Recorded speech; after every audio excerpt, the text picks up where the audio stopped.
Hey everyone, welcome to A Little Bit of Woo. I'm your host, Jill Thomas, and I'm very excited. Today's guest is Kate Yen. Kate Yen is an animal empath, a divinely guided animal communicator, an energy healer helping people and their pets have more self-love and thrive. Welcome, Kate. I'm so excited to have you. Oh, I'm so excited to be here. Thank you. So one thing I got right away, because I noticed around your website, one of the things I got right away that's really important to you, and I want to talk about it first because I feel like it's kind of your jam, is empowerment with people, owners, and their pets. What does that mean to you? And kind of explain to us why that's so important to you.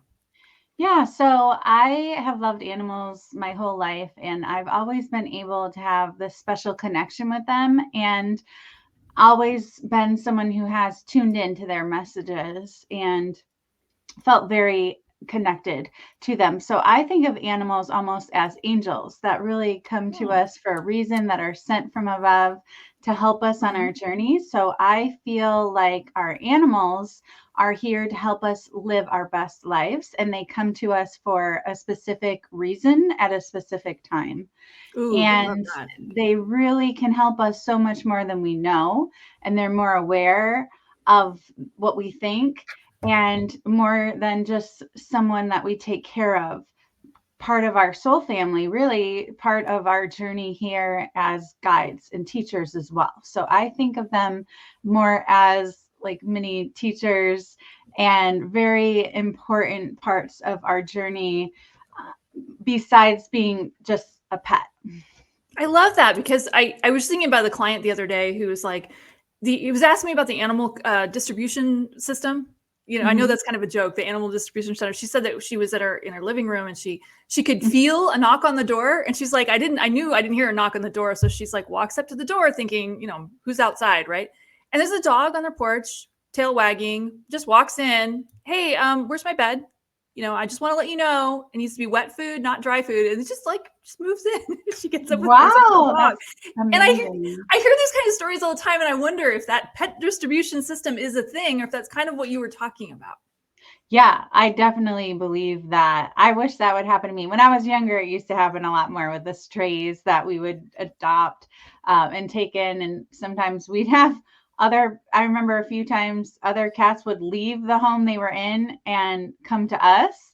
And we'd have to talk to their parent to see if it was okay. But I've heard of that too, where a pet might want to choose another family at a certain point.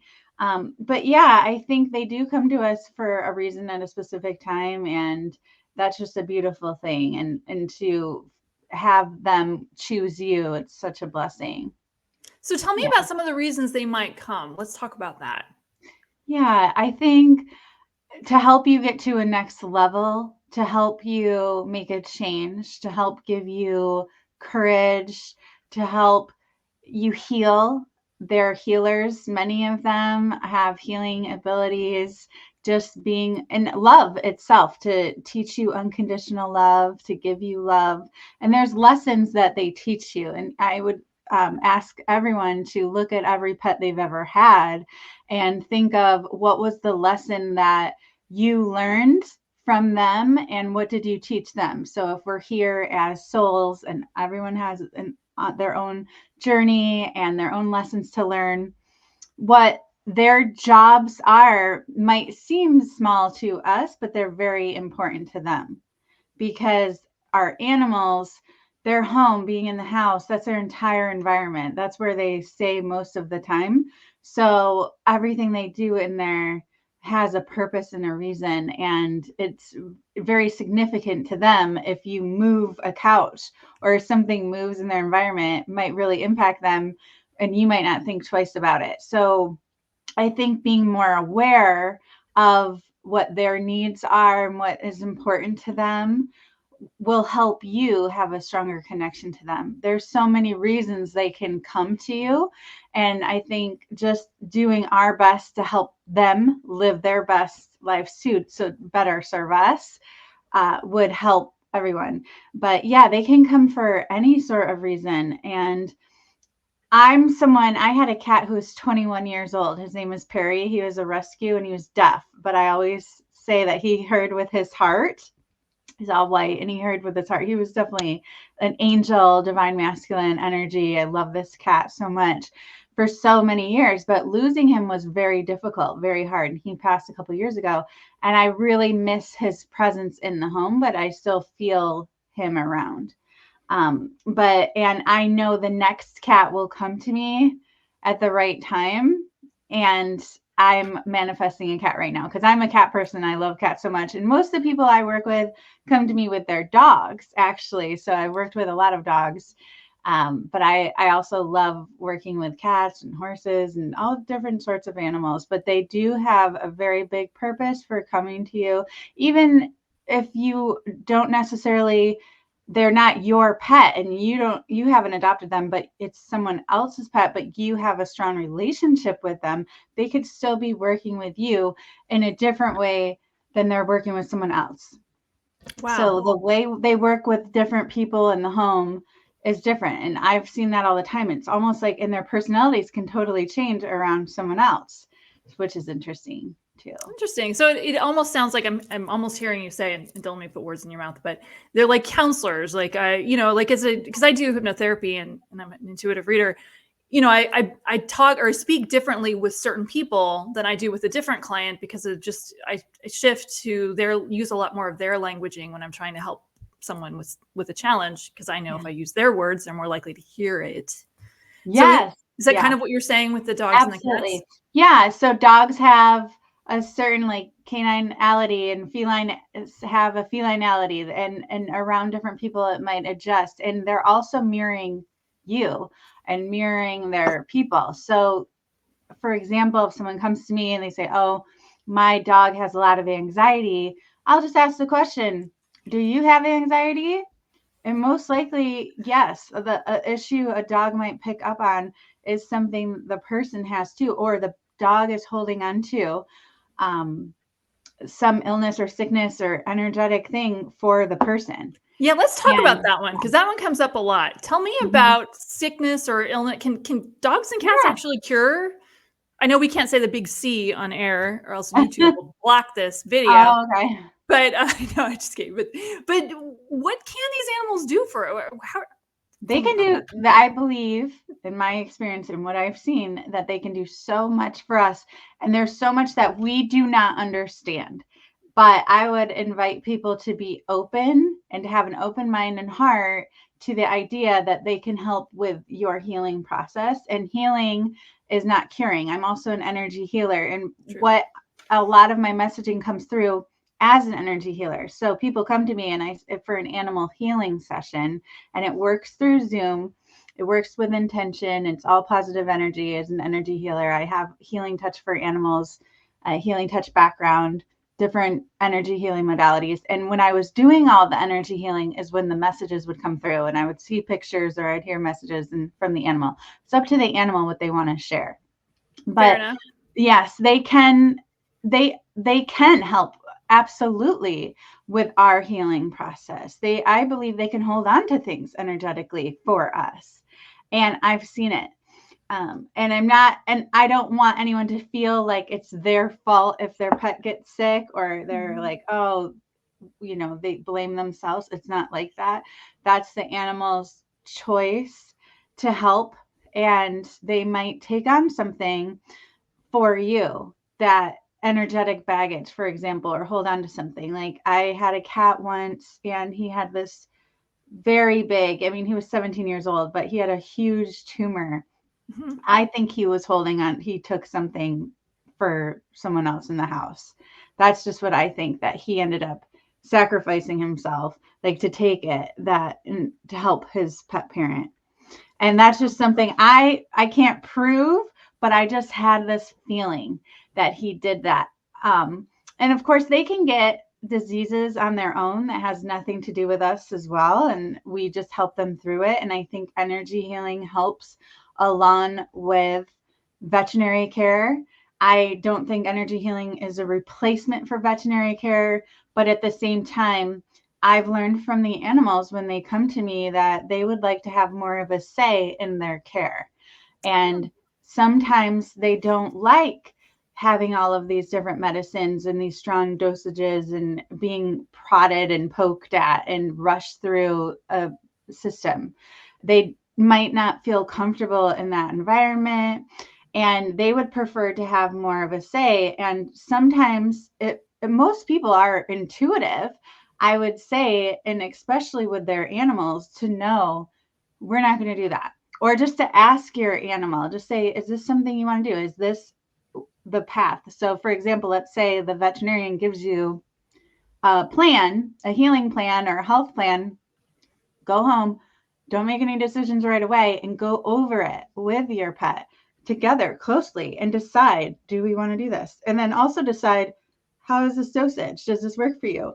Maybe we need to make it less. Maybe we need to work with the vet on that, just like you would with your baby. Like I'm pregnant and I have a 5-year-old, and I would work with their doctor to say, hey, can we adjust this? Can we do something that would work better, make me feel more comfortable, as this plan? And we can do that with our animals too. Just really work with them, empower them. As they're empowering us, we empower them too, give them more of a voice. And you'll know what is their yes and what is their no. I love that. Go ahead. Sorry. Yeah, no, I was just saying, and what's comfortable for them, and trying, because they know too, just like in the wild, the animal would know what plants to eat, what not to eat, where to sit, where not to sit. They're aware. So I think if we could just take a step back and not be so anxious and like on edge and disempowered when there's some emergency or something goes wrong, and instead work together as a team and maybe combine some energy work, some holistic work, some essential oils, some sunshine with whatever conventional medicine recommendations are too, we'll have a lot more higher success rate. I love what you just said, because, if grandma received a diagnosis that was unfortunate, let's just say bad, and doctor said, hey, you're going to need this terrible treatment for, torture and maybe a few surgeries, you wouldn't just say, hey, okay, sign us up. You talk to grandma. How do you feel about being, having poked and prodded and given something that's going to make your hair fall out and you're going to throw up for the next 6 months, just to give you maybe an extra 2 months? I mean, how would you feel about that? And I love the idea of just sitting down with the cat or the dog and saying, how do you feel about that? And allowing your intuition to guide you with this. This is how would you say? I know people listening to this are think, well, I don't understand. What is a yes or a no for a dog? Is there an easier way to kind of get that sense with an animal? Oh, absolutely. So I would play with visualization and working and to learn how to communicate with your animals more. And most likely people are already communicating with their animals without even knowing it. If they just get a thought that pops into their head when they're and then they kind of giggle with their cat, or they're reading a paper and the dog is there and they know the dog is involved in the conversation they're having. So there's a vision. I use this idea of like red light, green light.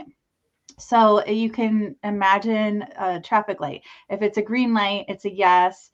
If it's a red light, it's a no. That's one way to do it. You can have certain symbols that you share with your pet and signs. Like, for example, if they do that, I know it means this. So just play with it. Another way, for example, if you're going out of town, or if you're going to leave the house, then a lot of times this is a problem for people when they leave. Their pet doesn't like it, or there's a problem. And also, I think it's two ways. The pet might feel that way because you're feeling that way. So whatever you feel, or if you identify them as a certain way, they will just act that way because that's how you're feeling.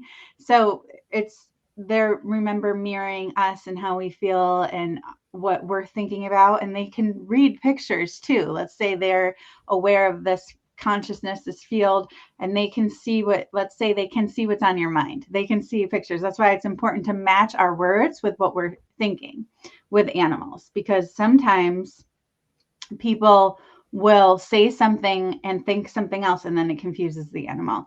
But if you're going out of town, you can imagine a sunrise and sunset. Like, where is the sun going to be in the sky when you come back?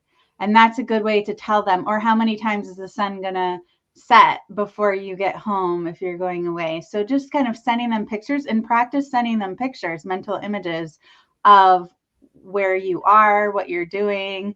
or even when you're out, send them love, send them an image of where you are, I because love you're that. together still. Yeah. Even if you're not physically with each other all the time, they're still with you in your heart. You have a heart connection to them. You can ping them little places where you are and just play with that. I mean, if you think about if they're in the wild and a mama bear wants to know where her baby bear is, she'll probably be able to get a sense where the bear is just using her intuitive nature. So we can do that too with our animals. I love that. I love that. Yeah. So back to something you said earlier, because I want to go into, you said that, do these animals see ghosts in the house or the other thing I really want to know, because I get people ask me this, these animals reincarnate too, right? Like if you have a dog when you're 8, the dog's going to come back when you're 30 as a different kind of dog. Does that happen? Oh, absolutely. Yeah. And I think the animals are just more tuned in than we are to more things, I would say. And whether or not, I think it depends on the animal. Like you might have someone who anyone can play the piano, but only a certain amount of people can be a concert pianist.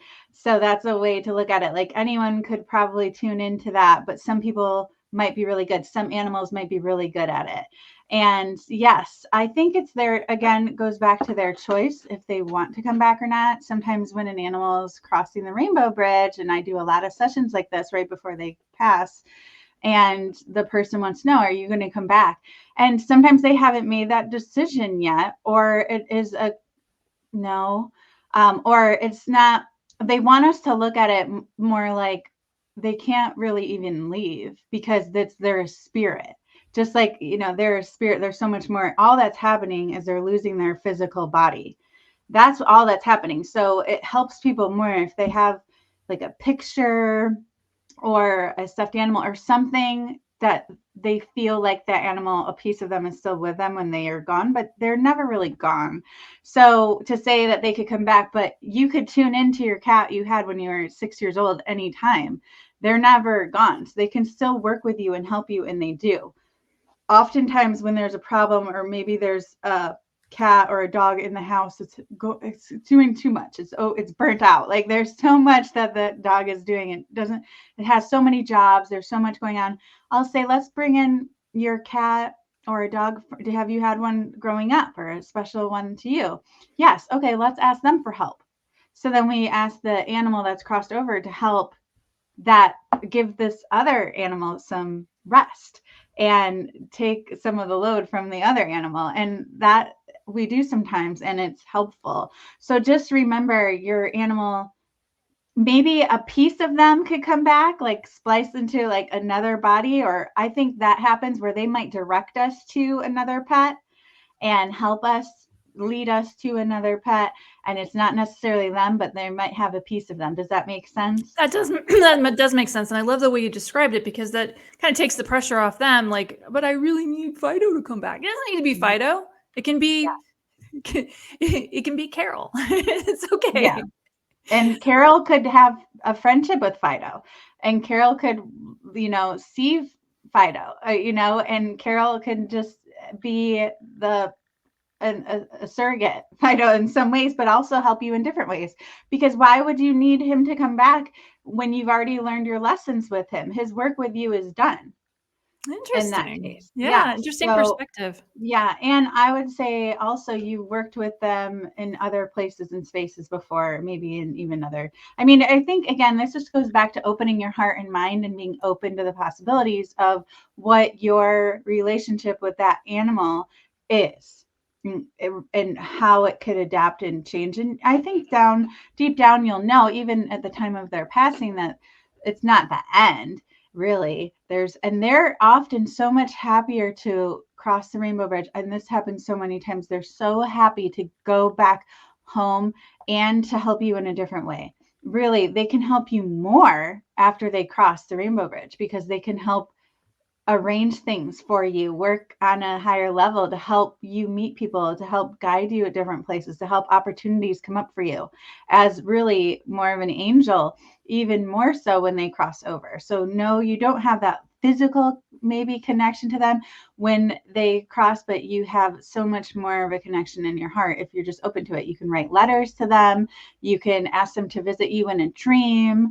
You can do all these different sorts of things. You can honor them and remember them just like you would a lost loved one, and ask them to help just like you would an angel to help if something was needed or if you needed some guidance, and just think of them. And they're just so sweet and special. And remember, they're not human. So often we just put all these human traits on them, but they're more than, they are so much more and unique in their ways. And I think if you could learn more about that and maybe sit with them more, do meditation with them more. I ask people to spend maybe around like 5-10 minutes a day with each pet, just you and that pet, where you have something special you do. Maybe you journal, maybe you sit out on the porch and look at the moon, maybe you go for a walk, just something that you do with each pet individually every day, just to help presence you and to help ground you and to help do work, like different types of work with them.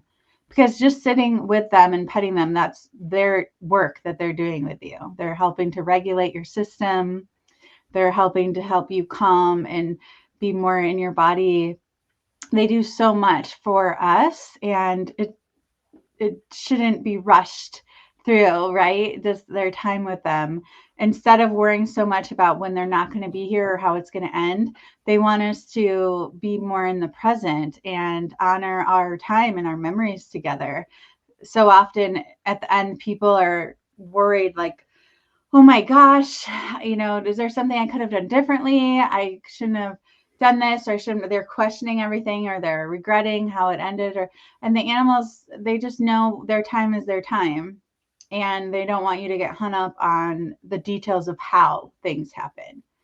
So having said that, and that's a great observation, because this is a question comes up a lot in intuitive readings. How do you know when it's time to take them to the vet and help them over that rainbow bridge? How do you know what the, because it's tough if the animal's still eating, but you're feeling like they're in pain. Like, how do you know? How do you know? Yeah, I think there's a ratio I learned too. It's 70-30, where if 70% of the time they're in pain, but 30% they're doing fine, that's where you need to start to think about helping them cross over, because you don't want them suffering. And they always say, the animals, to me, that it's better to do it a day earlier than a day later. Just think, if you had a loved one or someone, would you want them to be in a ton of pain all the time? Is that what they would want? So I think you just know, the animals always tell their person. They do. You'll know. Like, just when I knew my cat, I remember I was in the midst of so much. It was the total wrong timing for me, but I knew, but based on his howling, that he had to go like that day. And I remember calling different vets, and some people couldn't get him in that day. And I said, okay, well, we have to get him in today. So that I called around until I could find something I could do it that day, because I knew he had told me that was it. That was the day. And they always do. And I had a pet, a dog, or someone that I worked with, who, this was very interesting. They thought they were going to put the dog down that day.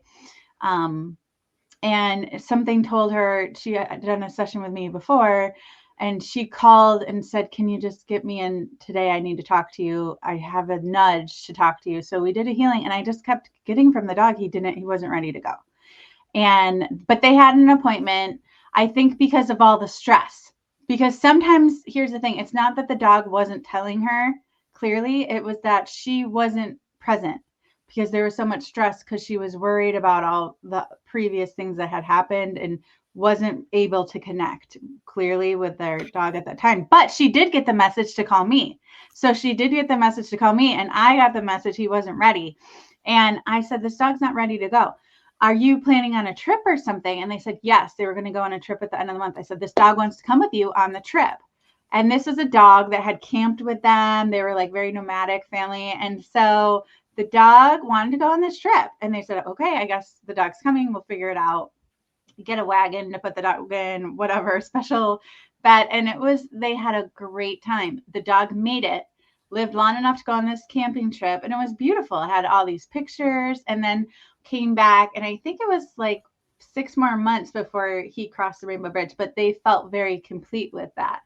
And the funny thing is, they had told me, and I totally forgot, years before I had a reading with them, and I had given them the same message with a different dog. They were going to put down another dog, and I had a message with them, and I said, this dog doesn't want to go. And the dog was still alive years later. So there's happy stories too, but I really believe that the animals tell their person. They tell their person when they're ready to go. They might look at you, and you can say, like, tell me, give me a sign when you're ready. And they'll just know in their heart. And again, you know, when you're with them, if they're very uncomfortable or not. I think we don't need to beat ourselves up if we have them, if they help, we lose them, if we have to help them cross the rainbow bridge and we feel bad about it. We don't need to feel bad about it. I remember when I picked up Perry, the ashes of my kitty, they didn't have my number. So I didn't hear from them for a long time. And I remember being like, oh, shoot, how come I haven't heard from them? And I finally called the vet's office and I said, oh, are his ashes ready? And they said, oh my gosh, we didn't have your number. Yes. And I felt so guilty when I picked up his ashes. I'm like, oh my God, Perry, I'm so sorry I left you at the vet. I know you hated going to the vets. I'm so sorry you were there an extra week or something. And he told me, I got a message that that's not him. He's like, that's not me. I am not there. And that made me feel very happy to know he wasn't really there. He was beyond, right? But he's still with me and bigger than that. So the animals just remind us they are so much more. They're with us. They help us. They're part of everything. And especially when they cross, it's a beautiful time and to celebrate more. So I encourage people to do the bucket list things and to take them out to their favorite places and things to do and just celebrate more instead of being sad and upset or very stressed during that time. And I know it's hard not to when you're losing something so close to you and valuable. But if you can try to remember to celebrate and have fun and that they're excited because they get to go home too. And they know they're not really leaving you and they're still part of your journey, just in a different way. I love the story about the dog because I can just, dogs are they can be so almost sarcastic. Like, you're going to go to the store without me? You guys are going to go camping without me? I want to go. Don't think you're going off on this camping trip in the woods, not taking me. I mean, I can just see kind of the wagging tail. Like, I really want to go. I don't mind a little arthritis. It's just, right. Yeah, they're okay with that. And sometimes we project how we think they feel and they're okay. They might be okay living with some pain and they don't think about it. Like if you look out in nature and you see a bird and a bird is missing a leg or there's something wrong with the bird, but the bird's just living its life. It's just living its life. It's adapted. And so animals can adapt and they might not be internalizing what may or may not be conventionally wrong with them. Right. So with the humans, they might want the humans to know, hey, stop projecting so much onto me. I don't feel that way. It's not really that bad. I'm just living my life. Like, let's not be so in our heads about it. They don't want you in your head stressing so much and over analyzing everything. Just let them live their life. And it's just like a person can have a disease and die with a disease, and it's not the disease that killed them. It's like people are walking around with things. The animals are walking around with things. Just let them live their life and have that quality of life, regardless of this thing that might be going on. So I found too, just learning some energy healing techniques helps. I teach people all the time how to just like brush through their aura to balance out their system and to do that on themselves and their pet. And that really works wonders too, just calming down, because if you can be calm and grounded, that's a healing environment for an animal. So that just doing some energy healing every day or a couple of times a week will help so much too with their recovery and will help with your bond, because you are now connected in a deeper way to doing some energy healing together. I love that. And we'll absolutely put link in the description on how to find that on your website, because I know you teach these amazing programs, and I think that's really wonderful. Is there anything that I haven't thought to ask that you really think people need to know about their pets? Are there any misconceptions that people need to know? What do people need to know? Oh, okay. What do they need to know? I think they need to know that the animals have so much more awareness than we think. And they need to know they um, are sensitive to everything, every person. So if you could just be more aware of like who's coming in the house, what kind of energy are they bringing, being mindful of the energy in the space and who they're around, and also their interests and their needs. So if they don't want to go somewhere, if they don't want to do something, just be aware of that. Maybe don't force them to do something they don't want to do, and maybe think about some reasons why they are acting the way they are. And they might, for example, let's say an animal is going to the bathroom where they're not supposed to. Let's say a cat going outside the litter box. Well, the cat wanted your attention and wanted your attention to cause some issue. And the only way they could get your attention is to do that.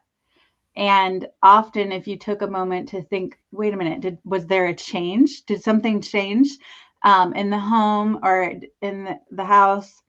Is there a problem, a conflict going on that the cat's picking up on, and that's why they're acting this way? So just being more mindful of how your actions impact them. And if they're having a behavior issue, it could be because of that. So taking the time to take a step back and try to figure out the root. And I would say like having a little meeting, a family meeting or a pet meeting would work wonders to say, okay, we're going to all sit down together and we're going to work out this problem together, and getting like everyone's perspective, like talking to one animal, talking to another.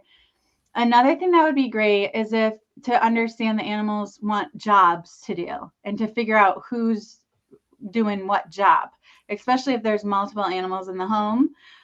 Sometimes, I think of like an org chart. If you work at a company, there's an org chart. Everyone has a role and a thing, and things run a lot smoother. And there's so much more understanding. Like you think of chickens have a pecking order. Like you say, okay, well, who's the alpha here? Who's the alpha dog or cat, right? Who's the one that we're really that's doing this? Or who I worked with a cat colony before at the Fund for Animals, which is now Project Wildlife in Ramona, California. And I've been there. Oh, you've been there? It's a nice place. It is a Yes. really nice place. Oh my gosh. I was there for 8 years. Every Saturday, I would work with these rescued cats who were rescued off an island, and they were wild, feral cats. But there was 56 of them when I first started. And just they thought when they were rescued that they could never be domesticated. They could never be friendly cats. Like some had to even be fed with a stick.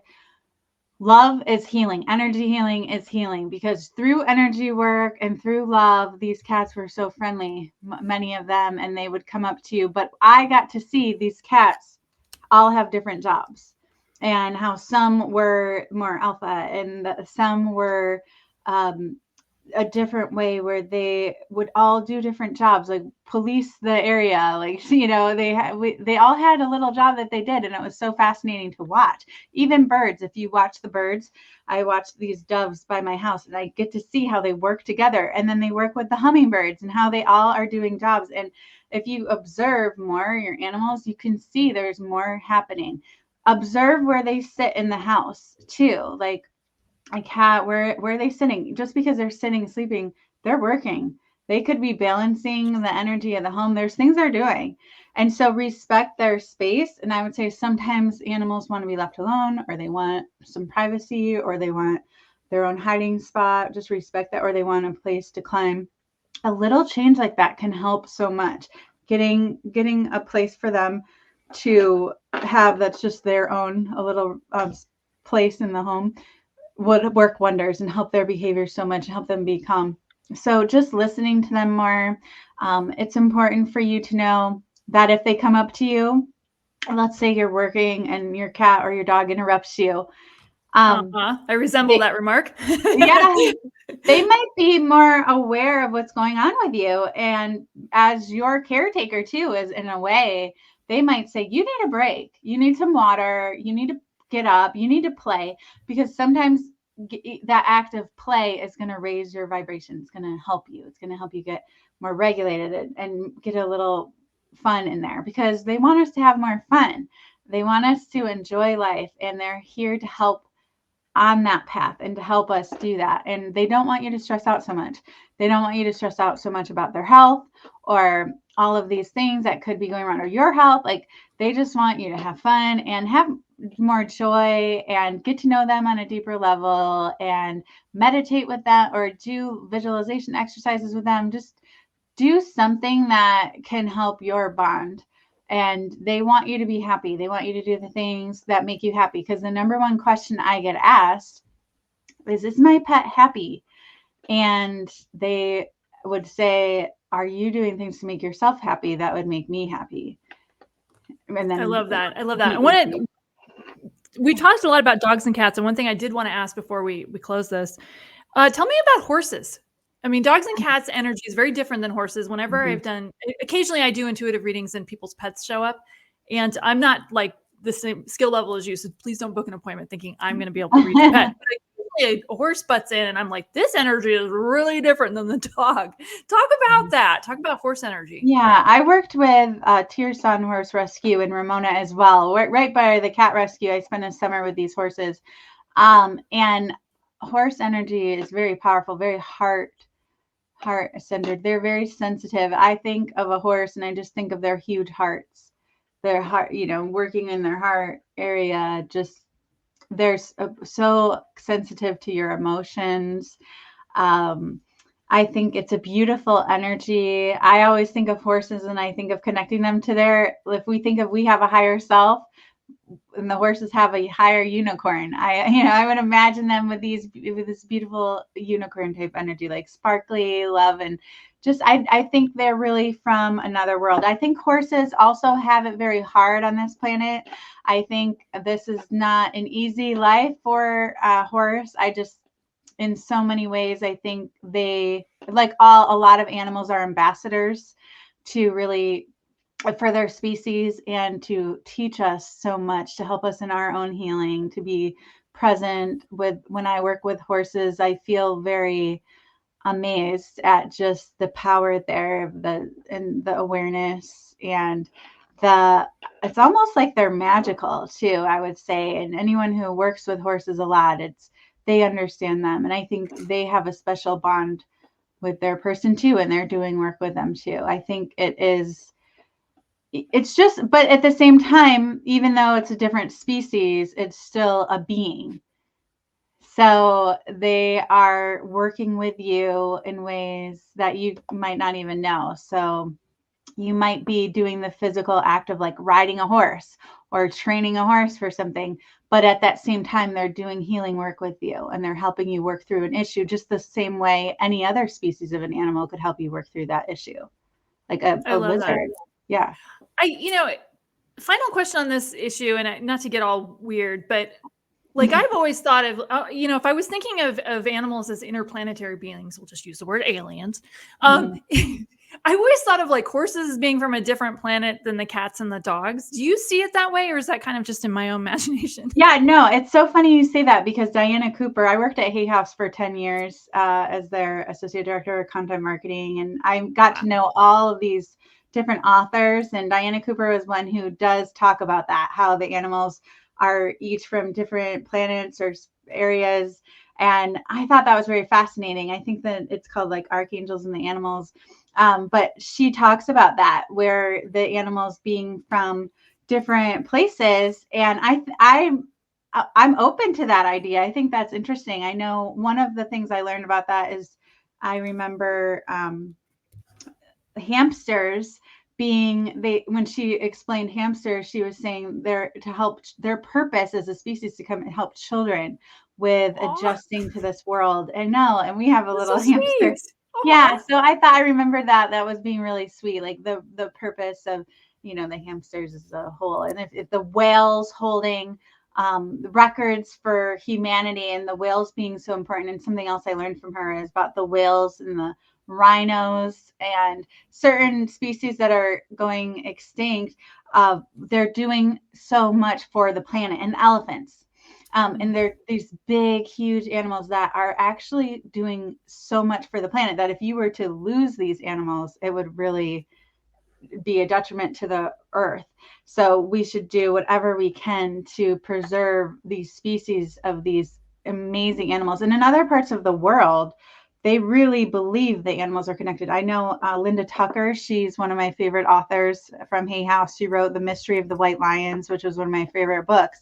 And she talks about the white lions being, children of the sun god. That was the subheadline of it. And but there's lion shamans in Africa, and they just love the lions. And I love the lions so much too, and the white lions, and really just believe they're from the stars. And they believe the lions are here to help humanity, and especially the white lions and the white animals. It's just very interesting how other cultures and believe in certain places of the world what they believe about the animals. So I would say if you're interested in that, Google it, look it up. I love learning about spirit animals and the meaning. If you see an animal in nature, what that means, what their message is for you. And again, even like the way the prints are on their fur, is there a message there? I'll often see a little symbol or something in the fur of an animal when I'm working with it, and I'll be part of their message. So yes, wherever they're from. I mean, I believe that they could be from a place that we're from too. Maybe you have interacted with them some other place, some other time, and then you decided to meet at the place you met here and now. I mean, how cool is that? So I know. We could love talk that. about that all day, because that would be a great topic. Because I definitely, I'm not convinced that us humans are really from here. So, Yeah, that's a whole different topic for another right. episode. And maybe I'll have you back Yeah, and we could talk about that. That would be super awesome. And I see Stephen right. Farmer's book over your shoulder. Oh, I love Stephen Kramer. Yeah. He's actually a great, I've met him a few times. He's a great Oh, guy. you've met him. Awesome. Yeah, Yeah. I have a weird connection to him. But anyway, he's a great book. Mhm. So Kate, I will absolutely put all of your contact information in the description, but you just tell people how they can find you for those people that don't want to click on the Yeah. description. So you can go to kateyen.com, which is my website, and book an appointment with me. I also have a Facebook community called the Animal Empath Community. So you can find me there, and I share messages that I get from the animals. Sometimes I'll get a download from an animal that I'll pop in there. And book an appointment with me. I'd love to do a session and meet your animal, talk to you. I'm also a coach. So I help people. I'm a boundary and self-love and reinvention coach, and I received my training from Nancy Levin. She's another Hay House author. So I help, again, people be empowered and to love themselves more. And I'll actually work with their animal to help them clear any beliefs or issues that they're going through. And it's really like a three-way conversation that we have when we do our coaching sessions. But yeah, kateyen.com, just reach out to me. I'd love to hear from you, to get to know you, what's going on, and to help with any blocks you might be feeling too. So Do you teach this animal communication too? I am thinking about teaching that. should, because people ask I me about that should all do the time. I wouldn't mind some training myself, because when I get them, I honestly, they show up. It's kind of random. It's not like Mhm. I like, hey, let's talk to your dog right now. It's just sort of the dog just shows up. It's usually Yeah. the personality of the dog dictates whether I'm going to end up talking to him or not. But I'm like, I would love some training to like make this a little Yes. more Okay. conscious. It's gonna happen. Okay, you heard Cool. it. Kate's going to do this because a bunch of Yay. people listening, I can already tell. I can already hear you guys. Yay. She heard Yep. you. Yeah, I would love to teach it. I think that would be awesome because I've learned things from them over the years of just easy ways and techniques that you can do to have a stronger connection and work together more. Yeah. So you guys heard it. Get on her newsletter, and then you'll be notified when this class becomes available. And I will be in that class too. So just to let you know. So thanks, guys. Thanks to everybody. I hope this was helpful. And I'd love to have you back sometime if it works out. And thanks, everybody. I hope you got some good information, and we'll see you again next time. Bye, guys. Bye.